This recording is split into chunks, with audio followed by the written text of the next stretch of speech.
Hello, art lovers. Welcome to the first episode of the Herbert F. Johnson Museum of Art's monthly podcast, Johnson ArtBeat.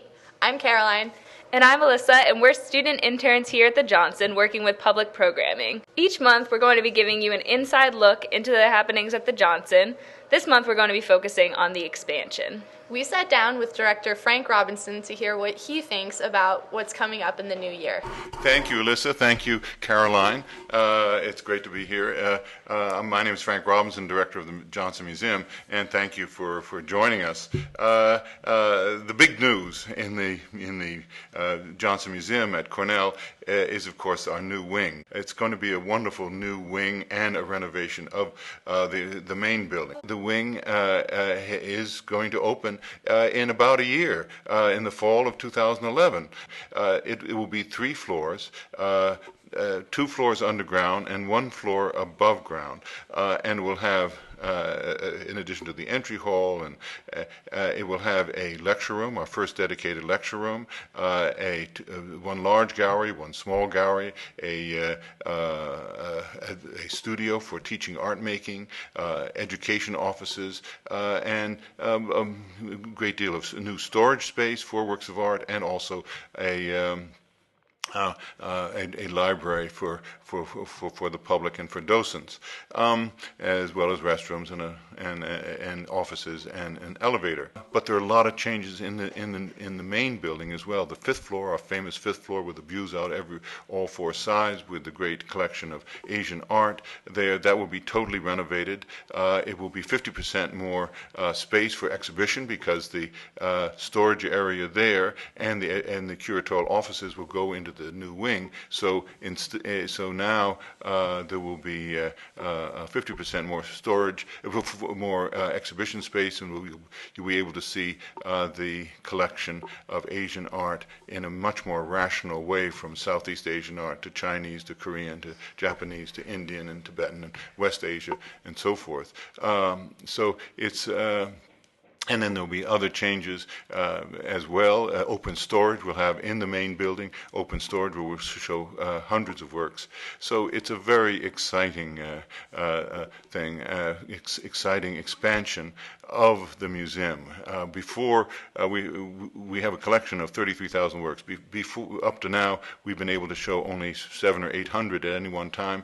We will double that. There will be close to 2,000 works that the visitor will be able to see at any one time.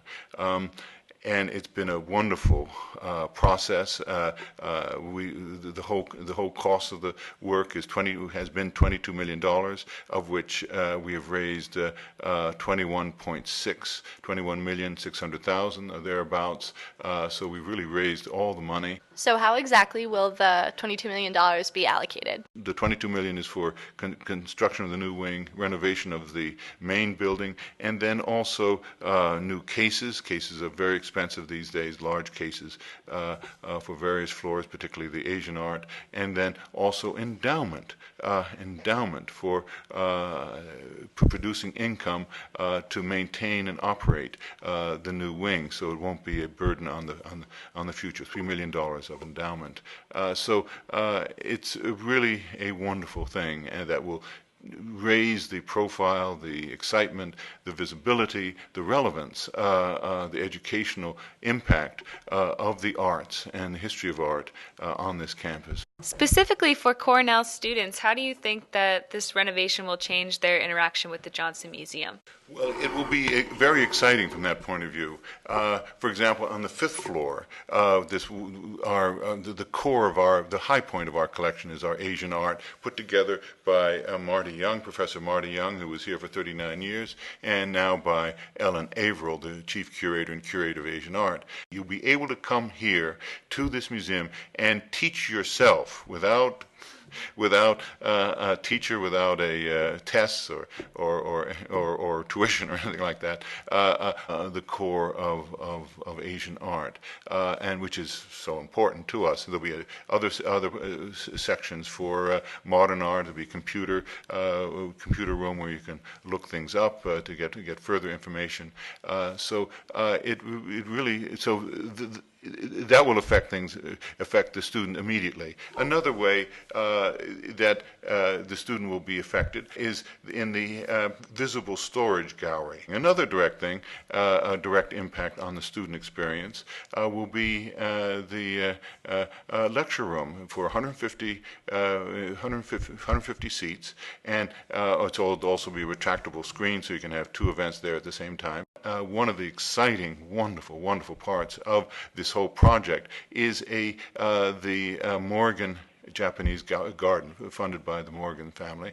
And it's a Japanese garden designed by a Cornell professor, Mark Keene, who also teaches in Kyoto, and has published several books on Japanese gardens, and designed many Japanese gardens. A wonderful landscape architect who specializes in this. And here is a Japanese garden that has many, in itself, very beautiful. Also, there's many symbolic elements having to do with the theme of the garden, which is the three laughers of the Tiger Ravine, which is about three different ways of thinking in Japanese religions, and how they come together. And that's, I think, a wonderful theme for a museum and for a university.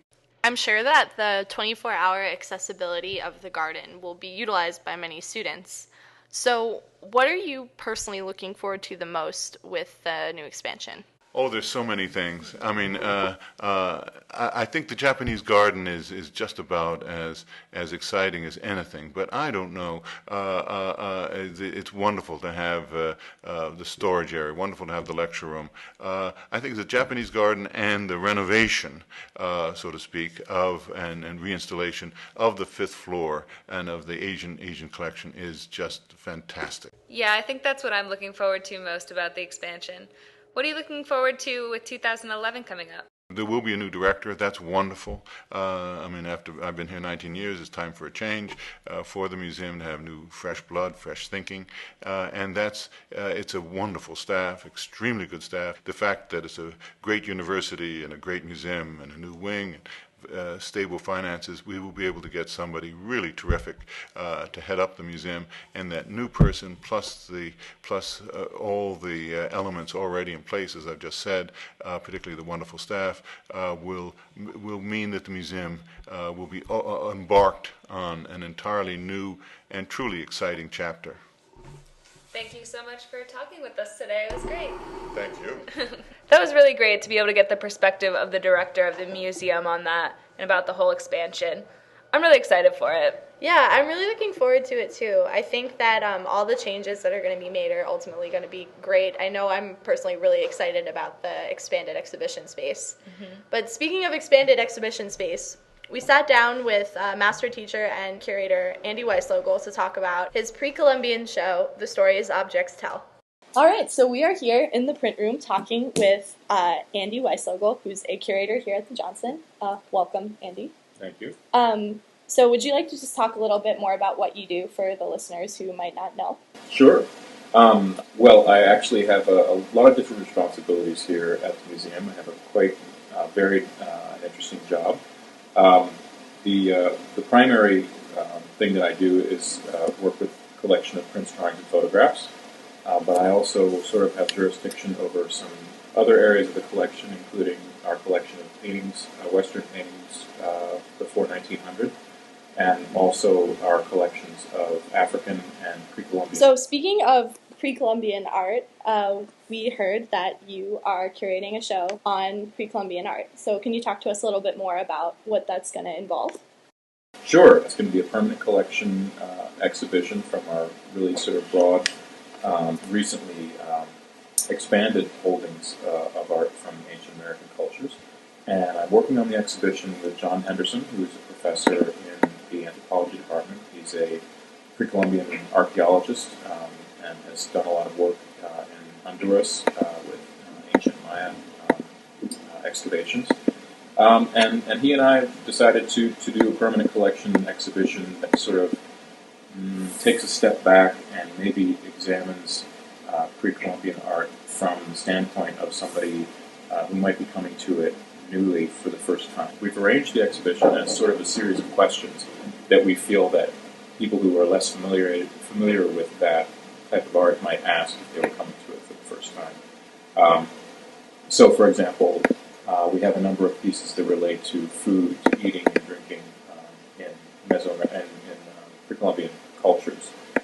And so we're going to ask the question, what is it that people in the ancient Americas ate and drank, and what did they use, what kind of utensils, what kind of containers did they use to hold food, to prepare food. And many of these peoples like to eat, sort of native to their area. So you can learn a lot about the diet of ancient peoples, and you can also learn about the social structure of ancient peoples from some of the eating utensils and serving dishes that are lavishly decorated and probably belong to higher status households and things like that. That's cool. I mean, the museum is called the Herbert F. Johnson Museum of Art. So it's really nice to see kind of the versatility of the collection and just kind of a broader scope of thinking. So that's really exciting. We know in the education department that they are in the process of converting the lecture gallery to an open storage facility. Did that impact your decision at all to curate the show, or are you planning on working with that in some way, or is it just a lucky timing coincidence? Well, it's coincidental to some extent, but really, our interest in these historically less seen and less explored parts of the collection, such as the African collection and the Pre-Columbian collection, really has been spurred in recent years and even in recent months by all of the many preparations that are being made for the physical storage facility. So, the fact that there's a new focus on interpreting these collections for the public, and that we're going to put so much more, a higher concentration of those objects out on view for people. And, I've been working with Jess Abbott-Miller, who's putting together the iPod Touch tour of the physical storage facility. We're really looking at and considering these objects a lot more. And so I think that, in large part is what led to us wanting to do an exhibition that considers some of our existing great pieces of Pre-Columbian art in a new way, and as I say, sort of taking a step back and not letting our assumptions as curators or as archaeologists get in the way of people learning. What are you most looking forward to in 2011 at the museum? Wow. I guess as I started out saying, I have a lot of different responsibilities in a lot of different areas. So I've got a lot of different things on my plate, but I guess the thing that I'm most looking forward to is continuing to watch the progress of the new construction and to really be able to physically get into the space. Maybe toward the end of 2011, but I think certainly within 2011, we will really be moving in and beginning to see really what it means for the institution. And I'm most excited about, within that, I'm most excited about all the new space that we're going to have for teaching, interpreting the collections, getting out more objects, both in visible storage and on a visit-by-visit basis for Cornell students. It's just going to be so much easier and so much freer, and so many fewer scheduling conflicts. And I really think that the educational focus of the museum is going to just be tremendously boosted by all that coming up. That's great. We work in the education department, so we're really excited. We're very by excited. That.